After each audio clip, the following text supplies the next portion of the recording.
All right, let's talk about meds for arthritis. When we talk about arthritis, we're referring to repeated inflammation of the joints, which is eventually going to lead to the destruction of that joint. Just a occasional ankle sprain or irritation to something isn't going to destroy the joint, but repeated inflammatory responses, that vasodilation, the influx of various chemicals and mediators of inflammation to that joint, and the swelling and stiffness and irritation over and over and over again is eventually going to damage that joint beyond repair. So we see rheumatoid arthritis fairly frequently. It is an autoimmune response, and nobody really knows exactly what causes that. The classic rheumatoid arthritis patient is an adolescent female.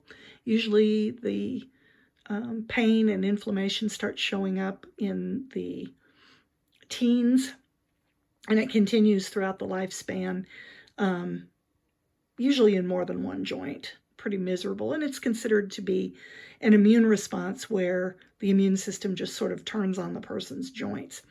It's a lot more common to see osteoarthritis, which is the local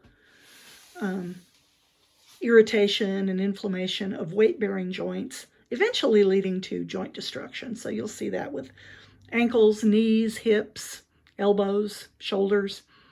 Generally, it starts with pain,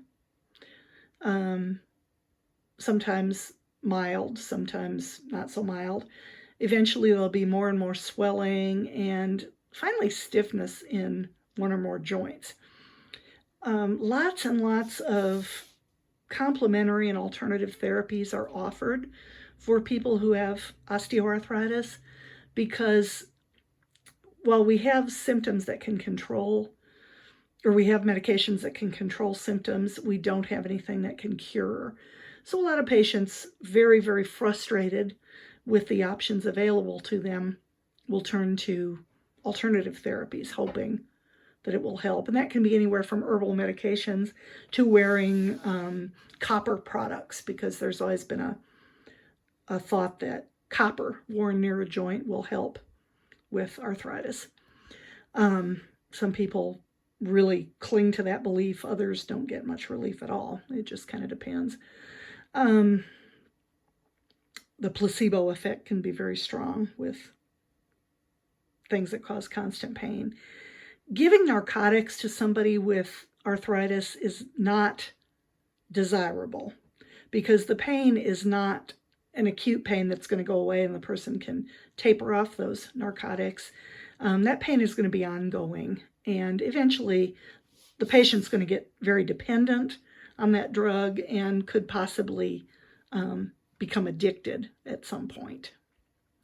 Here, and you'll be able to see this if you bring up the PowerPoint on your own computer, but you can see the different stages of knee osteoarthritis. You see stages 1 through 4, where there's mild irritation here at stage 1, just a little bit of cartilage on cartilage, all the way over to stage 4, where the cartilage is worn away and you've got bone grinding directly on bone.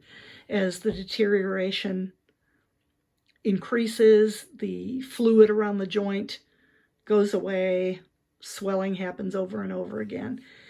Stage 4 is where you get to where you need a knee replacement, because that bone on bone continuously is just excruciating.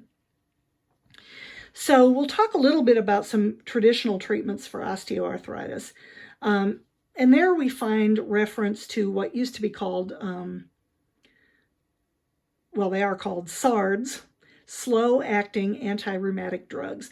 These are kind of old school drugs, and I just mention them. They don't really talk about them in the book, but I do mention them because you will run across them every once in a while.